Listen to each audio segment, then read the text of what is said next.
দেখি কালামানিক একটু সরো তো, গাছটা দেখা যাচ্ছে না।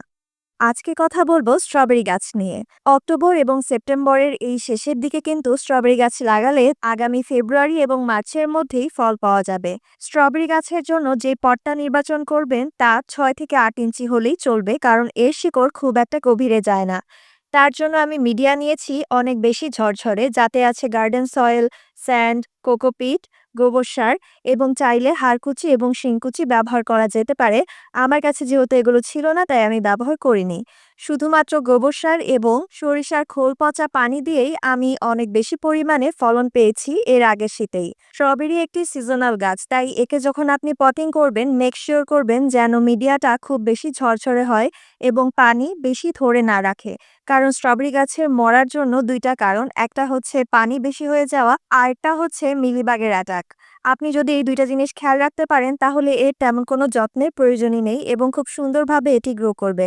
আর এখানে আপনার প্রয়োজন হবে কালামানিকের মতো একটা বিড়াল, যে আপনাকে জাজ করবে যে আপনি এটা কি করছেন, ওকে কেন আপনি পাত্তা দিচ্ছেন না। আচ্ছা, চলুন back to the plant. Strawberry গাছে সঠিকভাবে পানি দেওয়ার পাশাপাশি এতে যখন ফল এবং ফুল আসা শুরু করবে তখন উপর দিয়ে মালচিং করে দিতে হয়, না হলে ফলগুলো মাটির সংস্পর্শে আসলে নষ্ট হয়ে যাবে। আর এই ক্রাউন অংশটা যেন অবশ্যই মাটির উপরে থাকে। আমি দেখুন গাছটিকে হালকা উপরে লাগিয়েছি। এতে করে গাছের গোড়ার অংশটা সবসময় মাটির উপরে থাকবে এবং এটি পচে যাওয়ার সম্ভাবনা অনেক কমে যাবে। স্ট্রবেরি গাছে 15 থেকে 16 দিন পর পর আপনি ফাঙ্গিসাইড স্প্রে করে দিতে পারেন, এতে পোকামাকড়ের অ্যাটাক অনেক বেশি পরিমাণে কমে যাবে। আর এর খুব একটা যত্নের প্রয়োজন হয় না, সঠিক পুষ্টি পেলে এই গাছে প্রচুর পরিমাণে ফুল আসে। আর আপনার বারান্দায় যদি ডিরেক্ট সানলাইট পড়ে তাহলে আপনি অবশ্যই এই গাছটা লাগান, কারণ এটি বারান্দায় খুব সুন্দরভাবে গ্রো করে। এর জন্য খুব একটা জায়গারও প্রয়োজন নেই এবং খুব একটা যত্নেরও প্রয়োজন নেই, আর পোকামাকড়ের অ্যাটাকও কম।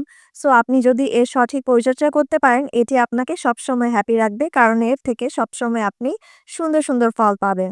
আর এই গাছটাকে এত আগে লাগানোর কারণ হচ্ছে এর থেকে নতুন নতুন রানার বের হবে, যাতে করে আরো বেশি পরিমাণে চারার সংখ্যা বাড়বে, আপনার গাছের সংখ্যা বাড়বে, যার কারণে আপনার একটা বুশি স্ট্রবেরি প্ল্যান্ট হবে।